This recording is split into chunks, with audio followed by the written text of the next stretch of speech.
All right, here we go. We're live on YouTube. We hitting them all the way live. I better close it out because I'm looking at myself twice. But we got to do it. Welcome to RSG One Mic. It's Super Bowl week, y'all, and so we're gonna spend some time talking about the Super Bowl and other things today on the show. But I always like to invite y'all to go to realsportsguys.com and just indulge in that content. We got a lot going on there. You're catching Darnell's first edition of the Big Board. You get Carl's reaction to the Big Board. You get debates, arguments, all stuff. And as always, you can always get us trying to remember some of the legends we've lost that have impacted us. We definitely, in our most recent podcast, talked about Hank Aaron and Kobe Bryant. And so, we exhibit a lot of loss, but, on this show, we're going to try and focus some energy in a different place. And we hope you enjoy it and look forward to your comments and advice as we continue to build this show in the underground. We're not on the mainstream. We're not there. We the underground. So this is where we're going to operate. So before I get started, let me bring in two of my compadres, my brothers over here who are going to be here with me in the building tonight. Let me start with my man, C. Hampton.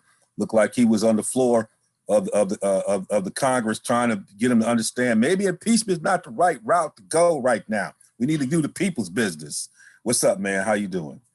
I'm doing well, D. Wells. Just my one day at work, so just grinding. So yeah, so looking fresh. I gotta look fresh always. I'm fresh at home anyway. I'm always fresh. So yeah. All right, now we know you. We know by halfway through the show, your tie done loosened up. You lost your cool because somebody done said something. So I'm hanging out with the Detroit basketball. I'm gonna keep it real. But we got the man over here with the Arizona, who gave about 9,000 points before they had to let their coach go in a game. They like the football version of the Brooklyn Nets. No stops.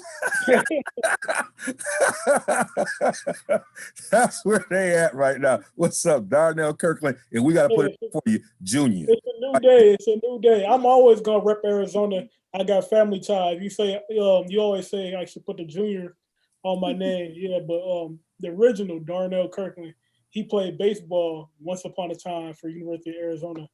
And my cousin Cameron Dixon, he played football for University of Arizona, class of 2018. But yeah, his freshman year they played and they actually won the Pac-12 North, and they played against Oregon in the Pac-10 championship game. So it wasn't too long ago when Arizona it looked like the program was going up, but yeah, Rich Rod then, right? Yeah, Rich Rod then, right? Rich Rod recruited Cam, but hopefully with this new regime, we could be back on track. Yeah, and that includes Teddy Bruschi. You got Teddy Bruschi back home. Yeah. How do you feel about Teddy being back in the building? Do you feel like you bring it? It's kind of like Hart going back into Michigan. You bringing something back. You bringing some tradition back to the building, huh? Shoot, hopefully it works out with Michigan as well. I think they should try to get Larry Foote on the staff. That's another thing I've been looking at. But yeah, hopefully Teddy does well. This week is a big week for football. You got the Super Bowl coming up, of course. We had the Senior Bowl last week, and tomorrow is National Signing Day. So yeah, football is in full effect right now. Well, speaking of the signing day, we actually didn't have this in a rundown, but I definitely want to get your opinion on. That they had the video circulating where the kid videotaped or someone videotaped Saban, having a recruiting call, right? Normally those things are in person, but this one has, because of the world we're in, he was probably doing a Zoom call or whatever and recording. And, you got a chance to hear how Saban, pitch. I don't know if y'all had a chance to see that. No, I didn't, but yeah, so it was interesting. Did you get a chance to see it, Darnell? Yeah, I saw it. Well, I mean, those kind of things should not get out. That's one thing I would say. But yeah, it's sacred, and he gonna have to know like who did it. Like, why would you take a chance? Oh, he knows. Trust me. Yeah, like why would you do that, and what would that mean? It just, first of all, but it changes the game. But his message, I mean, it's pretty straightforward, right? I love when they, someone said, when he's trying to answer a question about, why would you want to play if, at Alabama you can play right away in depth chart, and he basically reframed that, like, they're already admitting that, inferior. Yeah, that they're inferior. I love. I mean, I've heard Saban. The thing is, I've heard Saban say this a few times before. Actually, I've watched like master classes with Saban and Saban's teaching clinics and stuff. So I've heard this pitch before. He's going to talk about how the guys you practice against are better than the guys you playing against in the game. Like if I'm Cam, say I'm Cam Robinson, left tackle for Alabama a couple years ago. The guy I'm going against, Jonathan Allen, he's going first round in practice. So when I go in the game and I'm playing against Vanderbilt, this dude is nowhere near what I've been going against in practice. So it's easy. So that just makes my game so much better. Why I say that about Vanderbilt? Yeah, but it just feels like nothing's sacred. Like like I mean, you know, we're impeding sometimes on the sidelines and the way we ask questions, and like, you know, it's like some of this stuff. Even though I'm a viewer, I'm like, leave them alone, let them do it. But this is another space that is interesting that you know I wouldn't even think about. Even though I've been on, I wouldn't think about even recording a conversation like that. But it's one of those things that, you know, the game has changed. Be interesting how he responds to it, you know, in terms of the individual interaction with the person he was talking to. But that's an interesting thing that stuff is coming out. It's like, wow, that's the last thing I thought I would have, you know, for me, I would want to protect that, you know, because I'm even trying to leverage, you know, I don't want you hearing what I'm saying either.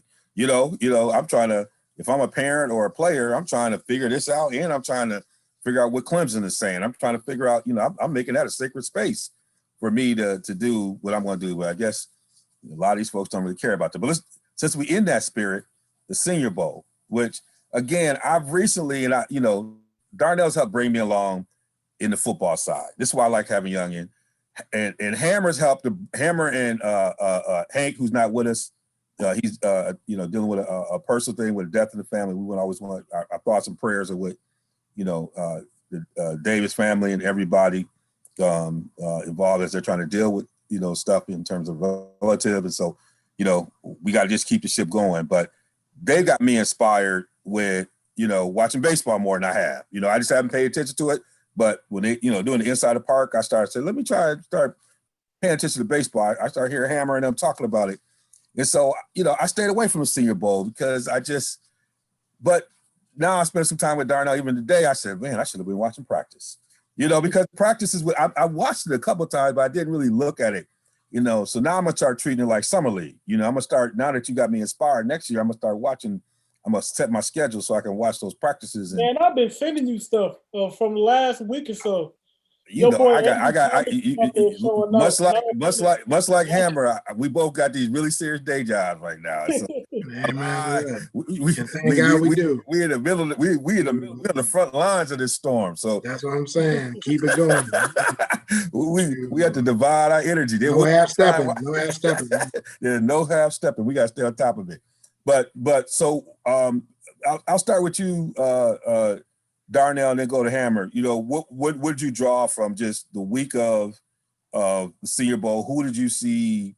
Who stood out?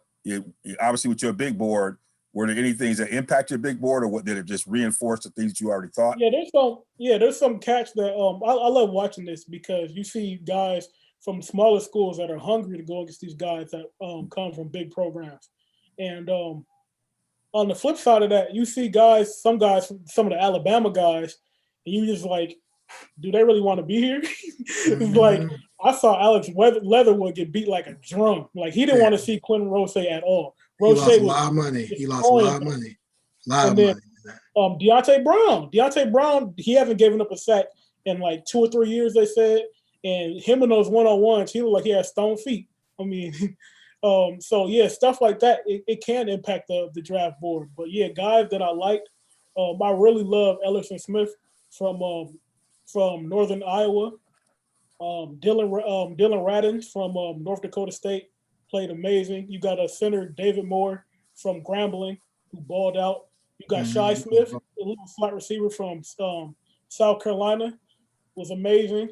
And I figured out that I found out that Amari Rogers, that's T. Martin's son. I didn't know Amari Rogers. Well, that's T. Martin's son. Okay, I didn't know that. Rogers, they don't have the same last name.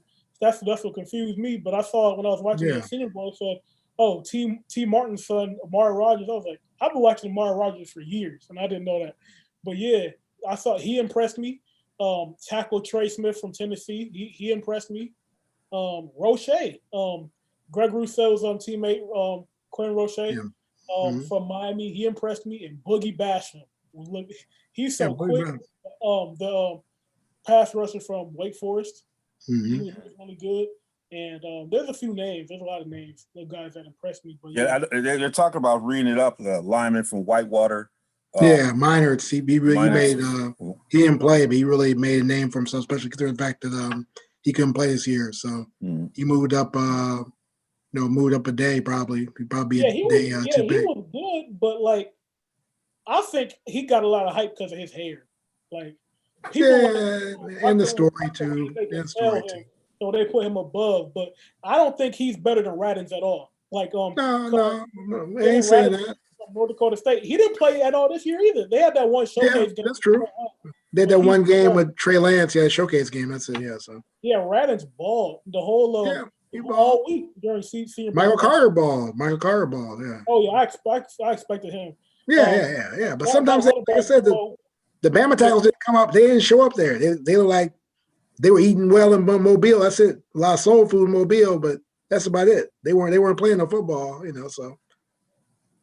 And then you had the strategy of guys playing during the week but not playing in the game. So emphasizing, what you're talking about, Darnell, about the growing importance of those practices for evaluation and players not necessarily playing in the games. Like I think Mac Jones played in the practices, he didn't play in the game. Yeah, he played in the practice, didn't play in the game. Yeah. Well, he's eligible because he redshirted. Yeah. So. Okay. Yeah, Ian Book as far as big names, I think he solidified himself as far as. Maybe round 4. Darnell hit them all off, so he beat me to the punch. But I think the Bama tackle, the brother from Wake Forest who transferred to Florida and then opted out. Newman. Yeah. He lost a lot of money, or maybe no money guaranteed. So he had terrible. But the one thing that was great to hear about was Matt Rule talking about that he was with a young man in the elevator. And young man basically said he wouldn't draft him. So I don't know if you saw that story, but Rule said he was in the Rule with one of his prospects, and the guy, the way he comported himself, he said that there's no way I can draft a guy. So I don't know if he was saying craziness or I don't know what happened, but and then Flores on the other side, right? So you saw again, I think two really good coaches. I mean, I think Rule's a little bit overrated, but I like Flores, so especially. They can get to Deshaun Watson. That's another segment, but no, it was good to see football there. I mean, so you saw some really big names balling, and I think like Darnell said, it wasn't about the game, it was about the process up until the game, and really seeing people how hungry they were in practice and how they were bringing in practice, and just especially like I said, the man from Whitewater, he wasn't as good a dude from North Dakota State, but he balled out. And showed some hunger, and he was hurt and couldn't play, but he made some money for himself. And probably will, if they do pro days, he'll probably be here in Madison the pro day. Yeah. So. Well, it's just. I'll be remiss because I think I forgot Richie Grant, the safety from UCF. Man, he is soaring up my boards. Like I had Merrick. I think I had Ardarius Washington 1, and then Merrick 2 for my safeties, but. Richie Grant is right there. I think Richie Grant actually might be 1 because I saw him in the one-on-ones, and I thought he was a corner. I was like, man, I don't know about this dude. He's getting beat. And somebody said he's a safety. I was like, man, this dude's a free safety covering like that. The Robinson kid was there, right? The Robinson, the short guy. He's a first rounder, right? Or he going first, or maybe second round. I don't know. I know he had a high grade coming in, but I mean, I think Richie Grant is the guy, I think. Yeah, I've heard that he performed real well. Yeah, so. So we're moving into the evaluation season. This is one of those key moments, especially when you think about, what we're still navigating. To have this place and not going to have a combine. In some ways, this plays out as a combine for some of these players in terms of, you being able to see them operate, work, connect, watch how they comport themselves, all those things, you know, they have to apply. And it's gonna be interesting some of the way some of these folks may shoot up the board because they were able to see in this environment without a combine, where you might see some other folks being evaluated in some of these things, the way some of these folks might enter. So this is going to be an interesting process as we, you know, how people have had to adjust the way they evaluate, and it may get them back to the original thing we say: eye in the sky don't lie. You might have to lean on the film, and you're going to have to talk to some other folks. Like you're going to have to train your eye to lean on the film, and film you might have some of it. You have some, you know, you might have a lot from this year, or you still, you know, you have some people who had to opt out, but you're going to have to find creative ways to evaluate some of these players and see what happens with it. So I'm excited to see more with this. You guys definitely brought it home, but you know, it's Super Bowl week. And so, you know, we got to talk a little bit Super Bowl. And so, you know, I wanted to start, you know, maybe I'll start you, Hammer, just kind of what you think are some of the keys to both teams being successful as you look at this. Without prediction, we'll get to the prediction part, but what are some of the keys you think for both teams? Well, I think the key, you know, Kansas City's got a really big problem on their line.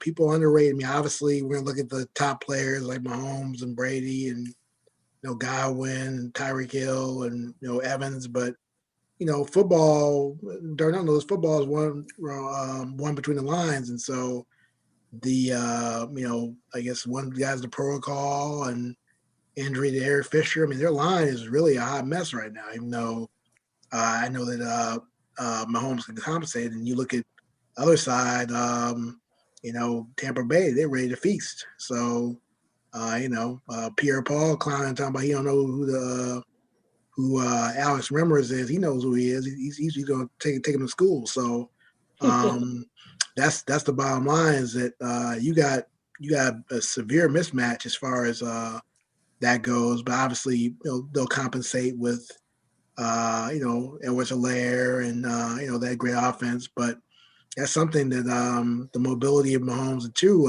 is he over that turf toe. That's something too. He seemed to be somewhat mobile in the game, you know, against the Bills, but you know, we'll see. You got some really, you know, big guys, you know, Shaq Barrett, you know, like the Pierre Paul, who can really get in, Tavante Davis. So, I mean, he better watch out. So that turf toe better be healthy. But, you know, the bottom line, I think, is that you look at that, obviously people talking about the GOAT, Brady, talking about how he did it 1 year, but, you know, he didn't just do it on his own. Let's be real about it. He had 3 picks in the championship game. That defense balled out. The scheme by Bowles was excellent. You have to give him credit. They were down to 4-string safeties, bringing it. They were just executing the scheme. So it was next man up. Really enjoyed also the big story too about Bruce Arians doing the thing that should be done. He got 3 brothers in coordinator positions. And sadly, you know, Brian Leftwich didn't even get an interview this year, which is a disgrace. So talk about Bieniemy, but you know, I think Brian Leftwich brings a lot to the table. So Bowles deserve another chance, and then Keith Armstrong. You know, these are guys, like I said, that Arians cultivated. Bowles, he recruited at Temple. He recruited Armstrong at Temple, and obviously he coached Brian Leftwich when he was QB coach and then OC for the Steelers. So that's what you're looking at right now. I mean, I think that I think it's really kind of crazy is that, you know, kind of coaches are, you know, Big Red and, you know, Arians really kind of in the background, hearing more about the GOAT and Mahomes. And yeah, it's going to be interesting. Le'Veon Bell will be back. You know, I think AB is going to be back. So, you know, it's going to be an interesting game. I think right now, though, I really think that line could be the Achilles heel for the Chiefs, where, you know, you got a home game basically for Tampa. It's going to be fascinating to see it. So, yeah. But. All right. Darnell, what do you say some keys to victory when you look at both sides? I think he nailed it. He nailed it on the head with the offensive line for the Chiefs. I think it's going to be a very tough matchup with Shaq Barrett, who led the league in sacks last year. JPP is very talented on the other end. You got can't forget about Sue. Sue is still he's ball. still viable. He can still play. And Child Bowles love the blitz. I don't know how much you want to do this week because you know you got tons of speed on Kansas City, and that's the tough part about this thing for me because the key for Tampa Bay is you want to play deep. You want to make sure you want to force them to play in the red zone. You don't want to give up the big plays. You want them to either kick the field goal or punt it to you. You don't. I don't know how much they'll be able to do of that. You might see a lot of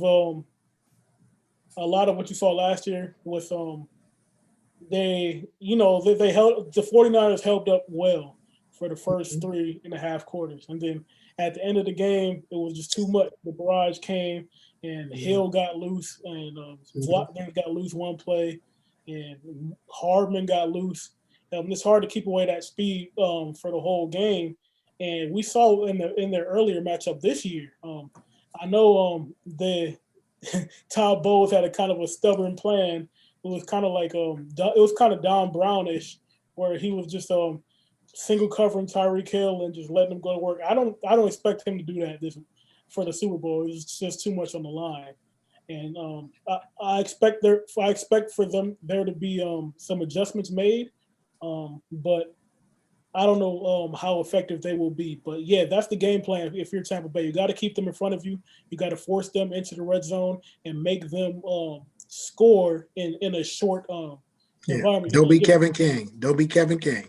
No, don't be Kevin King. Yeah, I looked at that, and so they did this great breakdown of kind of the RPO strategy of Kansas City. I just love watching it, and I think because of the way they run that, they can compensate for the line a little bit. I mean, they got it because they put so much pressure on you. It in the way Mahomes handles the ball and his comfort can be interesting in terms of compensating for some of the injuries that they have because they have so many. It's like trying to stop the Utah pick and roll. It got so many elements off of it when they're going. You got Hornacek in the corner. You got the screen they can pull up, pop. You got to pop out by the mailman. You got him dipping. It's like it drives you crazy, and that's kind of how they operate in it. So that's gonna be an interesting chess game as well. And I think the way you stop that is whenever you get that craziness kind of thing, what ends up happening, the mistake most people make, is they're trying to figure out how to stop everything, and you can't. And so what you got to do is you got to say, well, the two most dangerous players I got to stop. I'm not going to do the quarterback right now, but I got a line that can actually get to him.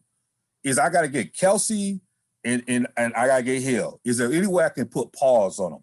Right. What you got to do? Yeah. Especially Kelsey. Can you put pause on him? Because he's like the security blanket. If you watch every third down, every key situation, it's like smoke and mirrors. You think they're going their way, but Kelsey seems to catch every important pass, whether he's releasing wide on the RPO and he's catching because your safety's got to come down late to get to him and he gets the first down, or they push him out. They find ways to get him the ball at very important times because they can trust him more so than other things. So you gotta figure out how to do that. And if they run the ball in RPO, let them run it. Funny because you got to trust your line. Your line can stop them. So you got great linebackers. So if you force them to run it, let them run it. And I think that's part of what the decision they're going to have to make. And then the other thing is I think Spagnuolo is been interesting because he's been able to get at when he was with the Giants and earlier this year he was able to get after Brady and find ways to put pressure on without actually not putting too many people on the blitz. He'll replace. He'll do some stuff. He'll do some twists with the line. He'll create that pressure, and that's going to be a chess game. I'm worried because Brown isn't healthy yet, right? But they do have Miller. But Tampa Bay's going to be able to run the football. They're going to have to be able to do some things that allow for Brady to have a little bit more play action. So it's going to be some chess here. But I think it's going to be interesting. So if you have to think about an MVP for the game, Darnell, who you think might be an MVP? Tyreek Hill, because at the end of the day, I believe that Tampa Bay has a better answer for Travis Kelce than they do for Tyreek Hill. Yeah. Because you see Devin White, you see Levante David, you see guys like that that could possibly match up, and you also have Winfield if he can come back and be healthy and come over to provide help there. But with Tyreek Hill, you don't have anybody that can really run with him, so you just got to just give cushion and try to play him that way. But yeah, I see Hill breaking a few off. And even if you do give them a lot of cushion, they're going to find, well, like you say, the quick game is going to be very important for Kansas City.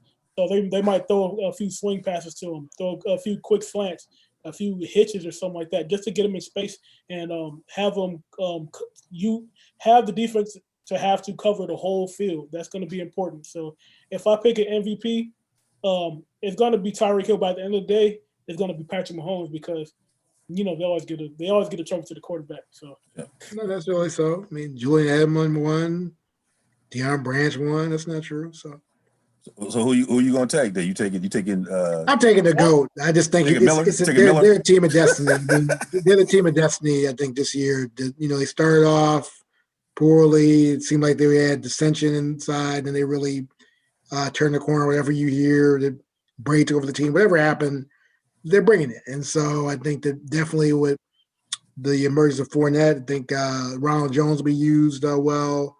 I think AB will be back. I think Gronk, you really haven't seen Gronk show what he can do. I mean, the blocking's amazing. People underrate that, but I think you're going to see the pass catching. I just think that the team of destiny this year, and I think one of those things we talked about, that problem with KC's line is going to be problematic. I think that Mahomes is not going to be able to get the ball out quickly as much as he can. And so I just think that,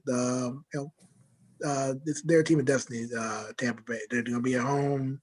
It's just tailor-made. So you have all the conspiracy theories out there. I'm not on that mess, but I just think that, Brady, he looks like he's going to win. He looks confident. I mean, just every interview I see, just the way he moves, and just like I said, and even they talk about, that people say a subpar game. He had 2 picks that really kind of were punts, basically. They weren't.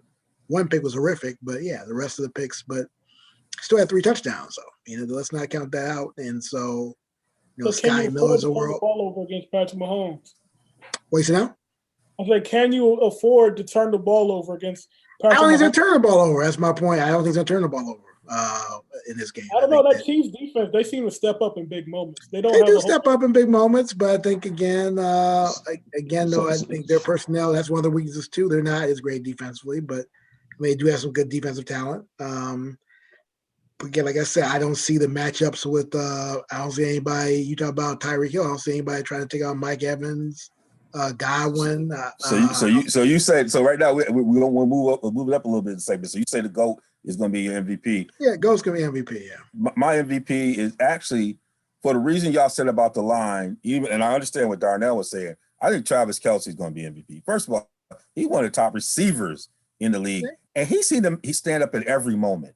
Like he wasn't the kind of cat you seem to want to double team him, but because of his size and his skill set, he still know how to get it. And they're going to really need him to counter some of the weaknesses they might have initially in the line. And somehow they just find ways to get him the ball, and he finds ways to make plays. And I think in a game where you need somebody to step up, he's about as sure as anything. Like he is a security blanket that I would love to have. I got to give him the Midwest love. He from the Midwest. I give him that love. But I just think he stepped, huh? Cincinnati, yeah. Yeah, but he steps up, man. And he's such a hard cover, even because of where they put him. Like, look, Andy Reid, y'all know, for a long time was my football version of Can't Trust List. Y'all know that. For a long time, I had to come over to the other side. And where he's flourished is in his creativity. Between him and Bieniemy, I mean, the way that they've thought about running this offense and designing it, one of the most creative things they do is with him. Because he's so athletic, you can. And so I think he's going to be it might be a co-MVP thing where, I agree, they might want to give Mahomes a little bit of love. They've done that in the past. But I think Travis is going to make some big plays. And the reason why it's going to stand out is because Tampa Bay got some great linebackers that's fast. They got some players, just like Darnell said. So for him to be making them plays in the big game against that kind of competition is going to elevate him in a game because he's just one of the best receivers in the league. Period. I'm not going to call him best tight end. He's just one of the best receivers in the league. So it sounds like, if I listen to Carl, he going Tampa Bay. Am I wrong? I'm going Tampa Bay, man. You said it's the team of destiny. I knew you were going. It sounded like Darnell. Now, in the beginning of the season, did you go Tampa Bay? Who'd you go with, Carl? My preseason pick was Tampa Bay. Your preseason Darnell, but Darnell said. Well, that's my preseason pick, yeah. Your preseason pick was Tampa Bay? No, it was Seattle and KC, yeah. But you had KC winning it, right? I think we No, all. I had Seattle. I don't think KC no, repeat. That's another thing too. I don't think they'll repeat either. That's another thing. Wow. I think once they get here, the hard part was getting here for KC. But so you and Darnell, you got KC, and I got Kansas City. The reason why I got Kansas City is I think Spagnuolo I think he got Brady's number. And it's a different kind of environment. Yes, at home, you shipping in a lot of people. Now, I see they're bringing some people down from New England, the Kraft family. I don't know how many of those folks are going to be rooting for, Brady and being nostalgic and all that, so I don't know what kind of atmosphere, but it's still going to be kind of a developed. It's going to be interesting with that atmosphere, but I think Mahomes strives in that. Just something about that kid and Kelsey and that energy, that team play for each other. I know Tampa Bay's learned how to play with each other. I think Tampa Bay might lose this one close, but then come back next year and get it. They win it, I'm not surprised, but I think that Chief defense not getting enough respect. You talk about everything else, and I think them Honey Bear and all them cats, huh? Honey Badger, bro. Honey Badger, Honey Bear. I'm thinking about somebody else. Got Honey Bear. That's your nickname, right? That's your nickname, bro. That's my nickname. I try to get my nickname on his nickname. It's late at night. I got too much going on, y'all.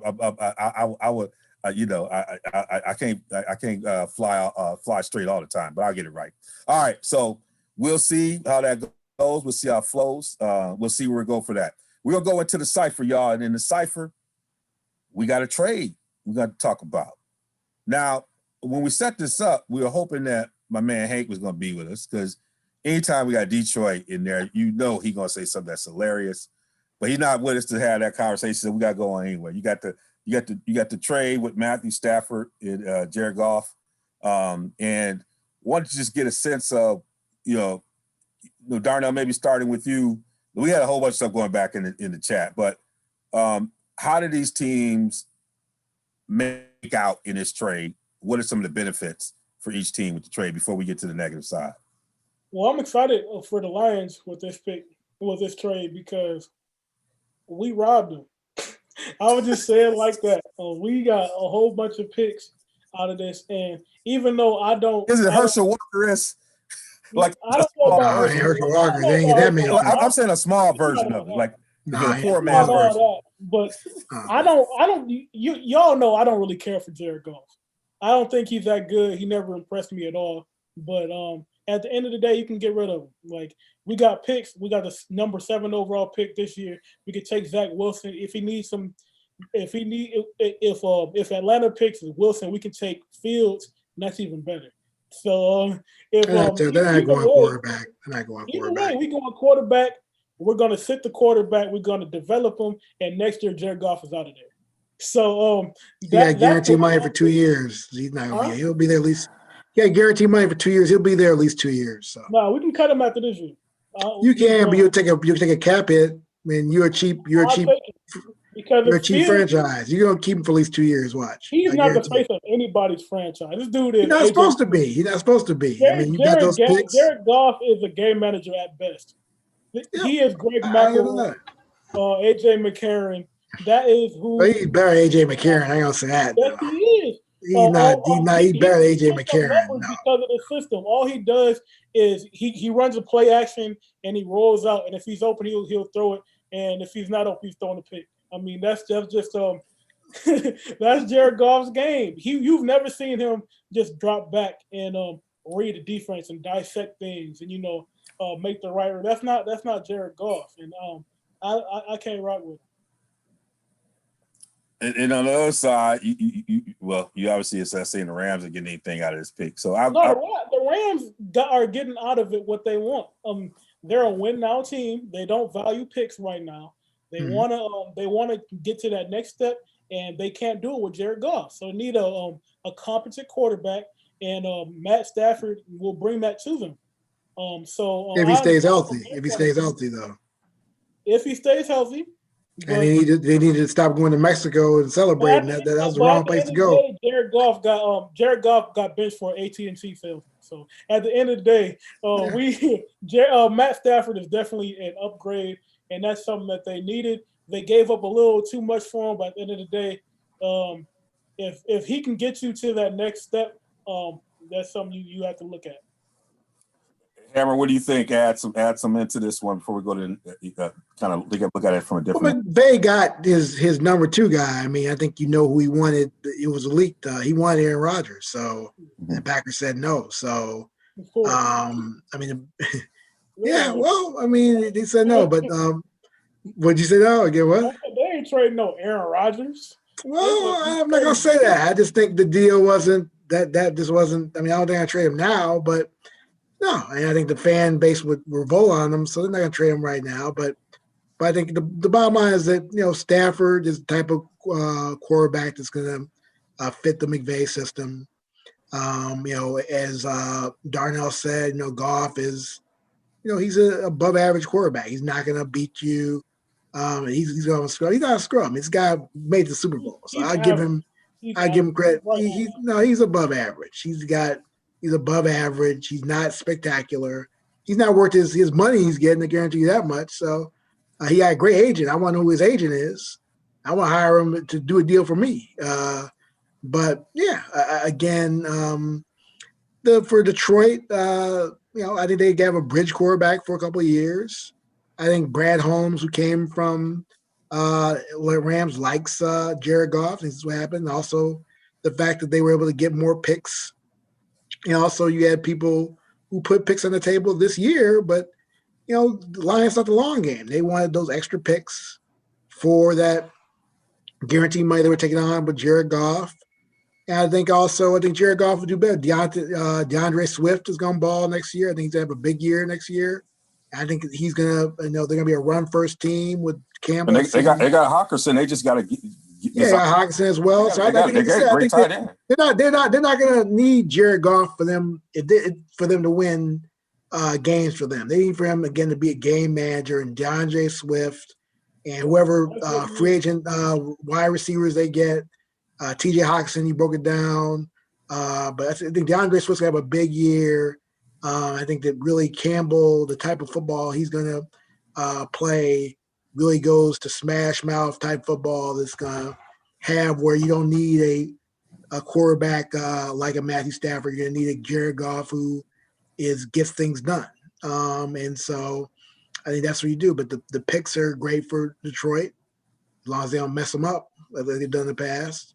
And like I said, you also have the thing where you reward Matt Stafford, pay his dues. He stayed in Detroit 11 years too long.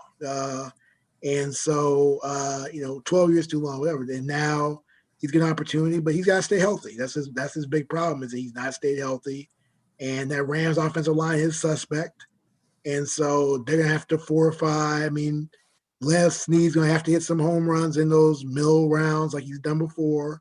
We're drafting like Rob Haverstein and, player Tyler Higbee and Cooper Kupp and, talent they've gotten in the middle rounds, Cam Akers, not middle rounds, but non-first round talent because they, like Darnell said, they're about right now. We ain't about talking about no picks. We're not what could be's. We're talking about should be's, will be's. That's what the Rams are about. And so they cut Ty Gurley for that. He was a has been. So that's the main thing. They got younger and they got a nice team with Stafford that stays healthy. And their running back core with Malcolm Brown, Akers, and Henderson, good stat. Good receivers too. So yeah, with Woods, Reynolds, and Cooper Kupp, Higbee. They got a nice squad. They just need the right quarterback, and I think Sean McVay's guy is guy as long as he stay healthy though. That's his big problem. He can't stay healthy. So. And so when you look at it, I mean, you look at the Deshaun Watson situation, I think you started to begin to see some, what's I look like. That's getting ugly. Huh? That's getting ugly. Report today. He talking about he gonna hold out the season. That's getting ugly. Yeah, because that's what you got to do. That's what you got to do. I mean, it's crazy because I think the GM and the coach came in and said the right things. Those cats like they're trying to get it done, but that ownership he understands it. It's just not a good thing to do. They'll get the deal done. They're gonna get the deal done. They'll get the deal done. Yeah, it's gonna be a crazy deal because there's gonna be so many people bidding for his services. I mean, you look at with Stafford, what the service for. I mean, because someone texted me like 33-year-old. How old is Stafford? I'm like, he's 32. He'll be 33 next Sunday, Super Bowl Sunday. But but I think again, the way he's played, he's got 5 years left in him. I think so. Yeah, definitely. Easily, and the way they call plays, the way they run it, he can make all the throws. They're gonna if that defense in the way if that offense can move the ball, in some ways it gets that defense stronger, which can help him. Put him in really good situations because that defense is something else. You just got to give him a little bit of offense. So, but they're gonna have to in Houston. They're gonna have to take the house because they got termites. They got to take the house down to the bone, to the nuts. They got to rebuild the thing. They got to tear it up. Huh? They are going to. I mean, they're gonna trade J.J. Watt. They get rid of Watson to the highest bidder. I mean, I still think the money's on Miami. I think Miami's got the picks that they want, and the young quarterback they want as well. I don't think they want to draft quarterback in this. I think they want Tua would be nice in Houston. So, but yeah, mainly they messed it up because with Caserio and they tried to make up with the brother. Brother Cully. He looks like Steve Wilkes Part 2. He's going to have 1 year out. I mean, he's 65 years old, oldest head coach ever. I'm not being ageist. I'm just saying, hey, but I mean, I like this press conference. He's like, he's got great. He's got great. Y'all might walk me up here and think y'all gonna walk me out. I'm gonna turn around. Y'all gonna look up. I'll be here 3 or 4 years later doing it reminds me. Reminds me of at the college level, and Darnell might know this. The John Emery press conference. You remember that one? I mean, and I feel bad because that's one reason why I think Bieniemy doesn't have a job right now. Other reasons because he was talking so much smack about Buffs. This and I was hyped up. I wasn't even a Colorado fan. I was seeing this brother like, who's this brother? He's just talking, and we're Buffs, and we're gonna do this, and I'm just like, he sounded like the black Bill McCartney, but he turned out to be, the black, Frank Zolwich, whatever it was. I mean, he was just, he was awful. So that brother was pitiful. So he's back. No, but I would say that if I put my bet that the cat they got in Philly, that press conference, I was like, what the hell? Yeah, he don't even know what he's talking about. We're gonna keep it simple for our players, and I think. If you watch, he's simple, all right. He's simple, all right. Yeah. I think what he was trying to describe is how they describe the Chiefs' offense.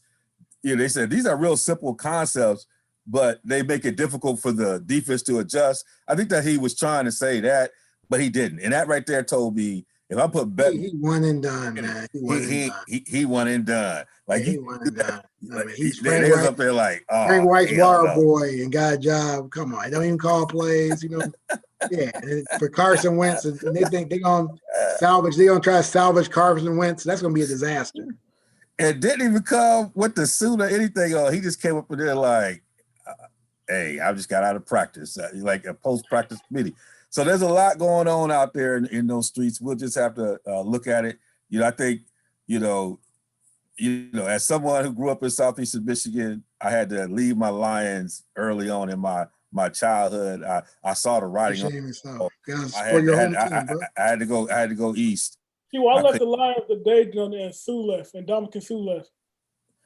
Man. Actually, the day I decided to start watching the Lions was the day they drafted Sue, because I was a big Dominican Sue fan when he was at Nebraska. Look, when Billy Sims couldn't win, in back in the day. And I looked at that, I got frustrated. With Dexter, He got hurt. Dexter Bussey couldn't win. I was like, y'all can't do it. You can't win. You can't win. I couldn't do it. Wayne Fontes was out there in them streets, but and the reason why I liked it because Wayne Fontes he was entertaining. Wayne kept it real. He kept it hard. They played hard. I was up there. Another one bites the dust. I was back there, but I felt like I was being bamboozled. And then I just watched them waste Barry Sanders good years. I was just like, somebody should be they should be walking them into the jail. Somebody has done something. It's fraudulent. Something's going on. Somebody need to go to jail for this at all. So at that point, I just couldn't do it, man. I couldn't do it. I had to walk away from them.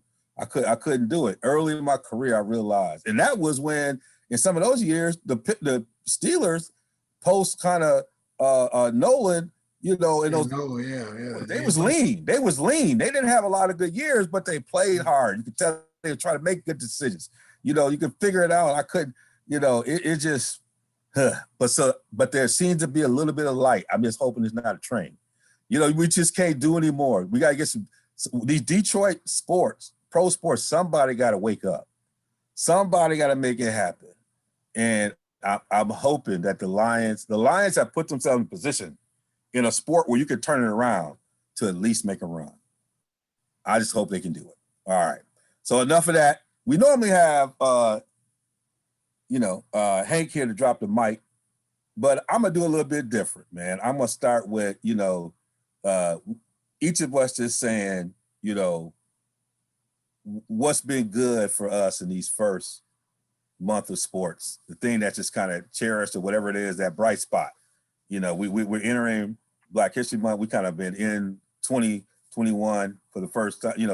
What's been our sports jewel that we had, that we've experienced in this first month of the year. So I know y'all haven't had a chance to really even think about this. I'll catch y'all. I have. All right, we'll go to you. We'll go to you, Hammer. To see the Chicago Bulls a competent head coach, that's the thing that really, like I said before, I've seen so much incompetency with Fred Hoiberg and Jim Boylan, the worst coach in the league. To see, Billy Donovan did a perfect example. We won last night against the Knicks, called timeout immediately. He's really turning around. We're in the 9th spot. I see as far as with Kobe and Laurie and Patrick Williams looks nice. Levine. I see a nice new Wendell Carter. He stays healthy. I see a nice nucleus of players. Denzel Valentine. Excuse me. So I'm just impressed, like I said, with Billy Donovan. I was stunned he took the job at first. I thought it was, a bad move for him, but he's shown again a competent coach that we haven't seen in Chicago since Tom Thibodeau. Let's just be real about it. So that's the last time we see a competent coach who do X and O's. The defense has been shaky, but again, he's getting them back to where they're playing defense, and it's just competency now. You just see they just look like an NBA club. They don't look like a G League team anymore. At best, may look like a real NBA club right now, and it's just like I said, I could actually watch them and not be embarrassed for the city, and not have to think about Michael all the time, and get to these goats, fights with my friends about LeBron, and just look at the present now. I can see the present and see something. I can see hope with the Bulls, and I see just like I said, we got a new front office, and I'm happy, man. We got rid of GarPax. I think we finally are on the road to getting something, and I think that after Super Bowl, I can really enjoy and sit down and see some basketball, some Chi-Town basketball that I'll be proud of, and not some mess that I've seen the past 7 years where they should have been banned to be on any TV because they, bottom line is that they were hurting the city of Chicago and hurting the fans and hurting the brand by being on TV. They shouldn't be on TV, period. They shouldn't even be streamed. They should have been banned from every type of medium that's out there. So that's what I'm really happy about is Billy Donovan, like I said, ain't to say, but he's brought competency to Chicago basketball. I'm proud of that. Competency. Competency. That's all I'm asking for. Competence. I talk about the competency, just basic competency. I mean, I'm seeing that right now that I haven't seen. And Jim Boylan was the worst coach I've ever seen, man. I mean, just horrific.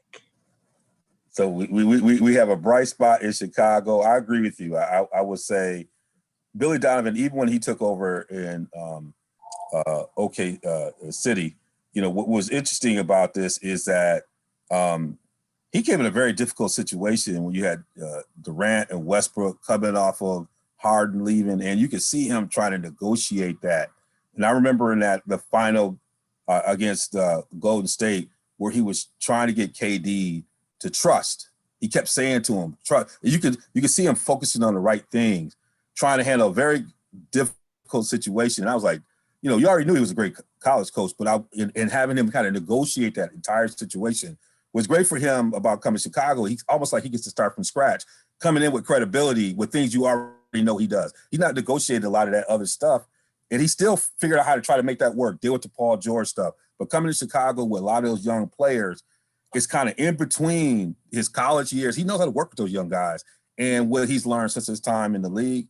I felt like he's been underrated. Just the situation. Last year, OKC, man, they were supposed to be a Lowry team. They were bringing it. Yeah. Last year, the way he worked with Chris Paul, I mean, that really, and you have to, appreciate the fact that they knew they're going another direction and, work with him like, hey, you don't want to be part of this. And with all of them, I mean, the way that they got him and positioned him so he gets Chicago, I almost forgot he even went to Chicago. But you're right. I think that's a bright spot that we're seeing forming in the early 2021. What about you, Darnell? So for me, you have to be the college football playoff. To see Ohio State actually beat the brakes off of Clemson. And then after that, the national championship game, you saw Alabama and Old St. Nick have the ultimate recruiting display. It's just like a big advertisement for University of Alabama. You see Jalen Waddle out there when he knows, everybody and their mama knows he should not be on the field, but he's giving it all. He's giving it his all for Alabama. And then you see the last play of the game. You see Landon Dickerson taking his one final snap. That always will stick with me. Landon Dickerson on a torn ACL. He goes on the field and takes that final snap of his career. That was a big bright spot in that first couple of months for me. Yeah, I mean that's a really important point. I felt like I really began to understand Saban during this period in ways where I started with how I was viewing him. I had a whole different opinion about this, why they shouldn't play football. Y'all know this. But I certainly had to just resolve myself that this is what it is. But I learned a lot about, I think, beginning to see a side of Saban and understanding him. And then, like you said, that final game was interesting. For me, I'm taking it home to, I know for a long time my home has been in Wisconsin. But sometimes I go back to A Square, there's a hard thing. And it's just been great to watch Coach Howard. I'm going to call him Coach Howard. And what he's been doing with them Wolverines. And just understanding everything the football program went through, all we just talked about in Southeastern Michigan, and everything else, there's this bright spot that's forming that he has going on with basketball, with developing the number one class in the country coming in next year. But just the way those kids play and how I think he's built on Beilein's legacy around the fundamentals, and he's added elements to it. You see the way those bigs play and just the way he's building the program. And the thing about it is the energy from that bench, like the energy they bring into the room, how happy those young men are for each other in that space, and just what that program is been a bright spot amongst a lot of the things that y'all just talked about here. So that's our Dropping the Mic. That's our creative, bringing all the voices into the Drop the Mic here on RSG One Mic. Thank you for being with us. Please get over there to realsportsguys.com. Check out the content, support everybody, support these brothers. If you see them on social media, connect with them as well and interchange. These guys are very active. They'll get back at you. Just don't get in their DMs because they will let you know as well. This is D. Wills, my man Darnell Kirkland Jr., C. Hamp, and Hank Davis, who went with us. That's it. Peace, y'all. Till next time.